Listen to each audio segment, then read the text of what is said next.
Hello मेरे दोस्तों, उम्मीद है आप सब खैरियत से होंगे। मेरे दोस्त, जैसा कि आप सब लोगों को पता है कि मैं इस वक्त यूरोप में मौजूद हूं और यूरोप में आपको पता है कि मैं कोशिश करता रहता हूं कि जिस तरीके से मैं आप लोगों की हेल्प कर सकूं उसमें मैं पेश रहूं।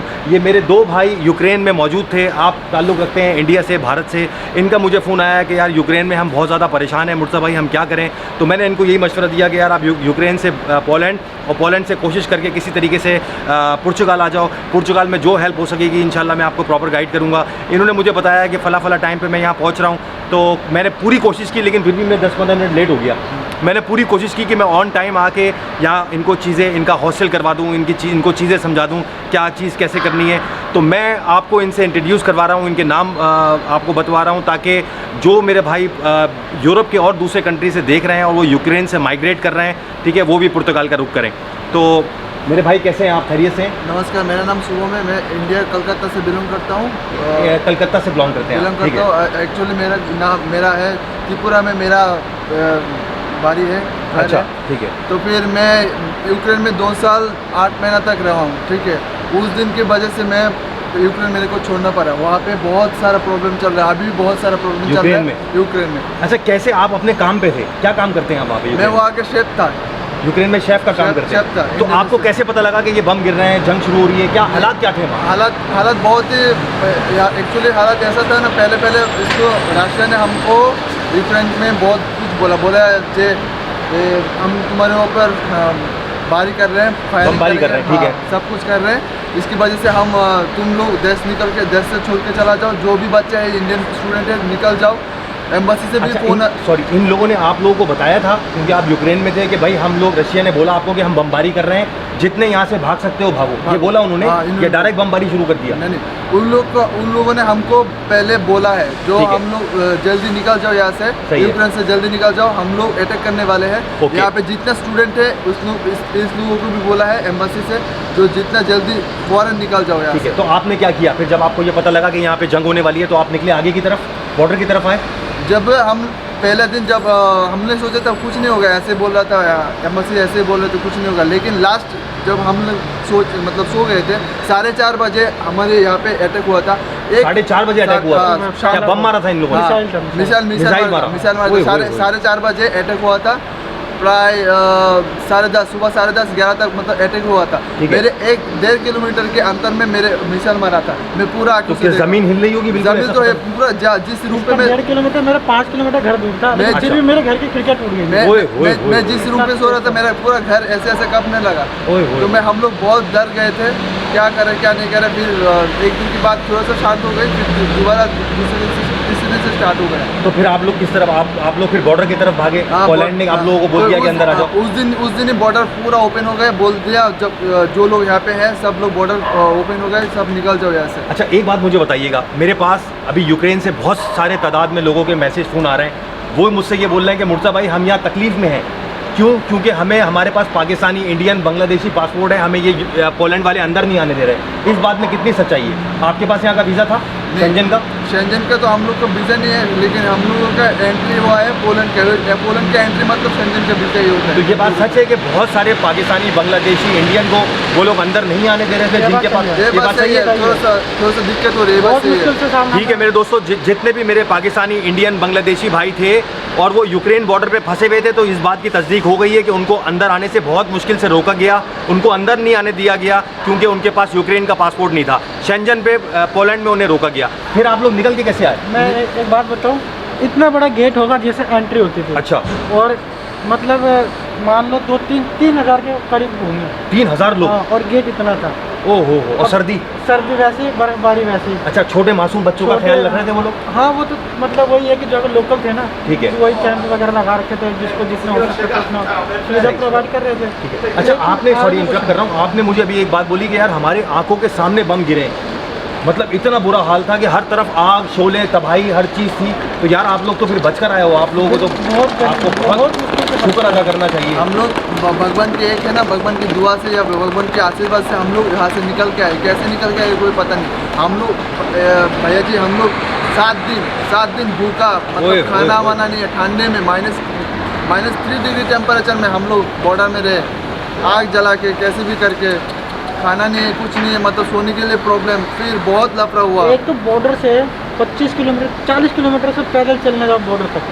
40 किलोमीटर पैदल जाओ? हाँ, बॉर्डर तक। ओए ओए ओए। उसके बाद बॉर्डर जाने के बाद ठंड, एंट्री नहीं मिलती, खाने का जुगाड़ नहीं, किसी चीज़ का कोई व्यवस्था। अच्छा, ये बताएं कि अभी जो आपको पोलैंड ने, बहुत सारे लोग सवाल कर रहे हैं, अभी जो आपको पोलैंड ने स्टिकर दिया है या स्टैम्प दी है वो कितने टाइम की है? 15 दिन के वैलिड है। सुन ले मेरे दोस्तों, जो लोग ये बात कर रहे हैं कि साल की है, 2 साल की है, 3 साल की है, ऐसा कुछ नहीं है। 15 दिन की उन लोगों ने इन लोगों को स्टैम्प दी है कि 15 दिन में आप शेंजन कंट्री छोड़ जाओगे, ठीक है। तो जो लोग भी ये बात कर रहे हैं, तो ये अभी सबूत आपके सामने है कि वो गलत है। इनके पासपोर्टों पे 15-15 दिन की शेंजन की स्टैंपें लगी हुई हैं। अच्छा, एक चीज़ मैं आप लोगों को भाइयों और बताऊं कि अगर आप लोग ये सोच रख के बैठे हुए हो कि आप लोगों के एशियन कंट्री के आप लोगों के पासपोर्ट हैं और आप ये सोच रहे हो कि आपको यूरोप एक्सेप्ट कर लेगा, ऐसा हरगिज़ नहीं है, ठीक है ना। मेरी उन सब लोगों से गुजारिश है कि जो लोग भी एशियन पासपोर्ट रखते हैं वो इस तरफ पुर्तगाल की तरफ रुख करें, अपने केसेस को प्रॉपर इमिग्रेशन की तरफ लेकर आएँ ताकि आपको आराम से इमिग्रेशन मिल सके। इन्होंने मुझे साफ तौर पे बताया है कि अंदर आने में इतनी परेशानी कर रहे थे, हमें वो 15 दिन की स्टैम्प लगाने में बहुत परेशानी कर रहे थे। बहुत से मेरे पास फ़ोन आ रहे हैं, वो मुझसे मेरे भाई ये कह रहे हैं कि भाई अल्हम्दुलिल्लाह हम तो शेंजन आ गए, अब हमें यहाँ की गवर्नमेंट सपोर्ट करेगी। मेरी बात याद रखें, गवर्नमेंट सिर्फ उसको सपोर्ट करेगी जिसके पास यूक्रेनियन पासपोर्ट है। वो ये कह रहे हैं कि यार तुम्हारे कंट्रियों में जंग नहीं है, so I am giving you a 15 days entry and then you have to go back to your country. ये बात अपनी दिमाग में बांध लें जो लोग देख रहे हैं। और कुछ कहना चाहेंगे भाई आप?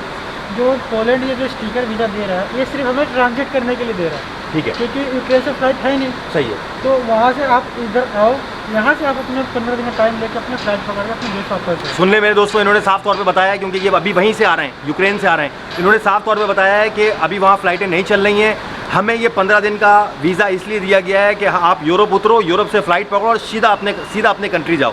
इस वजह से वीज़े दिए गए। और जो लोग ये दिमाग में सोच रहे हैं कि ऐसा हो जाएगा, तो ऐसा नहीं है। अच्छा मेरे प्यारे भाई, ये भी बताइएगा कि जब आप यूक्रेन से निकले पोलैंड ने आपको वेलकम किया, खाना आप लोगों को दिया, ऐसा ही है?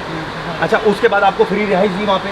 हाँ, कैंप थे। कैंप पे खाने वाने आपको प्रॉपर मिल रहे थे? हाँ, मिल रहे थे। अच्छा, उसके बाद उन्होंने आपको आपके रास्तों में और कहाँ आसानी होती रही, जो कि फ्री में चीज़ें आप लोगों को मिलती रही? कहाँ से मुश्किलात शुरू हुई? हमें मुश्किलात स्पेन से शुरू हुई। फ्रांस स्पेन से? हाँ, फ्रांस तक तो हमारा ठीक था, क्योंकि फ्रांस तक में हर चीज़ इनकी फ्री थी, ठीक है।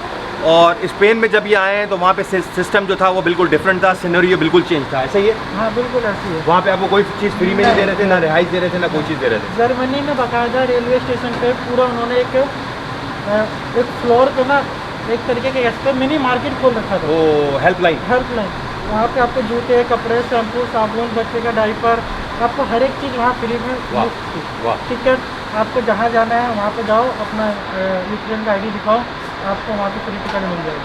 सही। लोकल जाना लोकल मिलेगी, दूसरे कंट्री जाना वहाँ के लिए मिलेगी। और जिनका रहने का व्यवस्था नहीं हो पा रहा था, कि जैसे कि कैंप फुल हो जाते थे, तो वो उनको इकट्ठा करते थे और उसके बाद जो स्टेशन पे पब्लिक आती थी लोकल, वो बच्चों को एक एक दो करके अपने घर ले जाते थे। ओए ओए ओए ओए, मैं खुद गया हूँ यार। इस कौम की आप अच्छाई देखें कि जर्मनी में, ये मेरा भाई मुझे बता रहा है कि जब वो कैंप फुल हो जाता था, मैं अभी माइक नहीं लाया तो इनकी आवाज़ थोड़ी लाउड नहीं है, इसलिए मैं आप लोगों को रिपीट करके बता रहा हूँ कि ये बता रहे हैं कि जब कैंप फुल हो जाता था तो वहाँ के लोकल रेजिडेंट्स आते थे, जो जर्मन थे, वो मासूम बच्चों को, वहाँ की फैमिलियों को अपने घर ले आते थे कि भाई जब तक तुम्हें यहाँ कोई मुश्किल परेशानी नहीं है, तुम हमारे साथ हमारे घर रहो, हमारा खाना खाओ। ये बात मैं बहुत बोल देता हूँ, ये बात सही है। जब मैं यहाँ का कार्ड दिखाया था यहाँ का लोकल लोगों को, जैसे कि फ्रांस बोले, जर्मनी बोले, पोलैंड बोले, तो ये लोग खुद आके बोलता था आप लोगों को कुछ हेल्प चाहिए कि नहीं चाहिए। अच्छा। तो हेल्प चाहिए तो बोले हमारे साथ रह जाइए, हमारे घर पे खाना वाना सब फ्री है। ये बात सही है। मेरे को पोलैंड में जो आदमी मिला था, जिसने मेरे को पोलैंड बॉर्डर से सिटी में ड्रॉप किया, उस भाई ने मेरे को वहाँ की सिम दिलाई। अभी भी मैसेज करता है, कोई भी दिक्कत है मुझे बस एक मैसेज। अच्छा, वो लोकल था वहाँ जर्मनी का? हाँ, वो मतलब जॉब करते थे, जर्मनी का नहीं, पोलैंड का। हाँ, पोलैंड बॉर्डर से मेरे को वार्सो सिटी। इंसानियत है, मतलब इंसानियत है। मैंने जैसा सुना था ना, उससे ज़्यादा देखा। अच्छा चलो, एक सियासी सवाल भी पूछ लेता हूँ आपसे। एक आखिरी सवाल है कि आपको, क्योंकि आप तो यूक्रेन से निकल कर आए हो, आपका होम कंट्री अभी यूक्रेन ही बना हुआ था, आप लोगों के पास TRC कार्ड थे ना, तो क्या आपको क्या लगता है इसमें ज़्यादा अकड़ जो थी वो रशिया की आपको लग रही है या यूक्रेन की भी थी?